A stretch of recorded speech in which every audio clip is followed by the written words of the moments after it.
110 তুমি কত বলছো তুমি কত হ্যাঁ হামজা কত 140 তুমি কত 180 থার্ড হইছে কে 90 110 আর কে 140 180 তোমার নাম বলো সিফাত 180 টাকা পেয়ে সর্বোচ্চ হয়েছে। দ্বিতীয় হয়েছে হামজা কত টাকা 140। থার্ড হয়েছে তোমার নাম বলো শাওন হয়েছে তার। সবাই শাওন রিফাত আর এর জন্য হাততালি জোরে।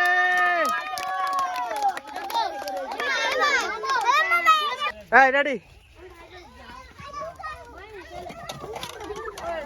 হ্যাঁ উঠাও প্রথমে উঠে হ্যাঁ একজন করে আসো।